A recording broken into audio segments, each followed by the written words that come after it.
अस्सलाम वालेकुम। I am doctor Adeel. मैं ऑर्थोपेडिक सर्जन हूँ और अन्नूर हॉस्पिटल फैसलाबाद में प्रैक्टिस कर रहा हूँ।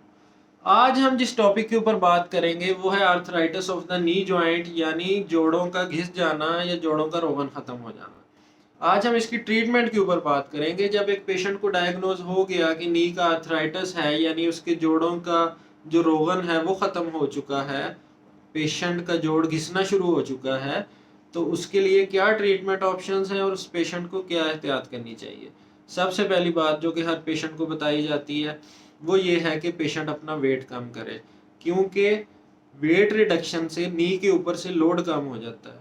लोड कम होने की वजह से नी की पेन कम रहेगी और नी की फर्दर जो डैमेज है, जो डीजनरेशन हो रही है, वो स्लो हो जाएगी। दूसरा ये कि बहुत सारी एक्टिविटीज़ हैं जिसकी वजह से नी के ऊपर स्ट्रेस ज़्यादा आती है, जैसे सीढ़ियों का ज़्यादा इस्तेमाल है, ज़मीन के ऊपर पाँव के बल बैठना है, इंडियन टॉयलेट यूज़ करना है, नमाज़ पढ़ना है। ये सारी एक्टिविटीज़ के अंदर नी के ऊपर लोडिंग ज़्यादा होती है, तो हम पेशेंट को इन सारी एक्टिविटीज़ को मॉडिफाई करने का कहते हैं, यानी कि नमाज कुर्सी के ऊपर पढ़ें, वाशरूम में कमोड इस्तेमाल करें, सीढ़ियों का ज़रूरत के वक्त इस्तेमाल करें और ज़मीन के ऊपर बैठने से परहेज़ करें। ये सारी एक्टिविटीज़ को मॉडिफाई किया जाता है। इसके साथ एक्सरसाइजेज, नी के अराउंड जो मसल्स हैं उनकी एक्सरसाइजेज, जिसके अंदर क्वाड्रिसेप है और हैमस्ट्रिंग है, उनकी एक्सरसाइजेज के साथ पेशेंट की पेन काफ़ी बेहतर हो सकती है। उसके बाद दूसरी चीज़ आ जाती है मेडिकेशन। क्योंकि ये एक पेनफुल डिजीज़ है तो पेशेंट को पेन किलर्स इसके अंदर लंबे अरसे तक लेने पड़ते हैं।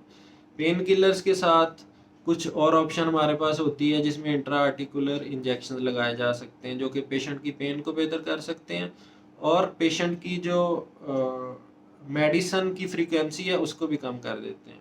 उसके अंदर हमारे पास कई सारी ऑप्शंस हैं, जिसके अंदर स्टीरॉइड्स होते हैं, हाइलोरोनिक एसिड होता है और पीआरपी भी होता है। पीआरपी, कुछ स्टडीज़ हैं कि पीआरपी के साथ कुछ कार्टिलेज की रीजनरेशन भी होती है।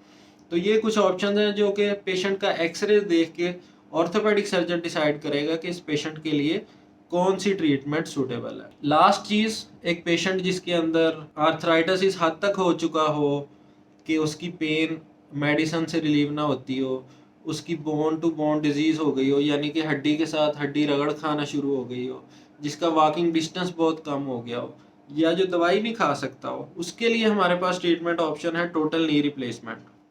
यूएसए में एक साल में तकरीबन 8 लाख से ज़्यादा नी रिप्लेसमेंट होते हैं। इसी तरह यूके के अंदर 1 लाख से ज़्यादा नी रिप्लेसमेंट होते हैं।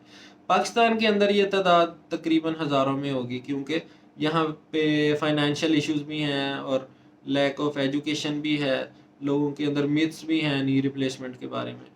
तो मैं तो यही सजेस्ट करूँगा कि अगर एक पेशेंट अपनी क्वालिटी ऑफ लाइफ को बेहतर करना चाहता है, अपना वॉकिंग डिस्टेंस को बेहतर करना चाहता है, तो उसको टोटल नी रिप्लेसमेंट के ऊपर जाना चाहिए, अगर आपका डॉक्टर आपको रिकमेंड करता है तो। टोटल नी रिप्लेसमेंट के बाद पेशेंट का सेटिस्फैक्शन रेट भी काफ़ी हाई होता है और इसके रिजल्ट्स 95 to 98% जो है वो आप समझें कि इसका ऑपरेशन कामयाब होता है, सक्सेसफुल जो है वो रिजल्ट्स हैं इसके।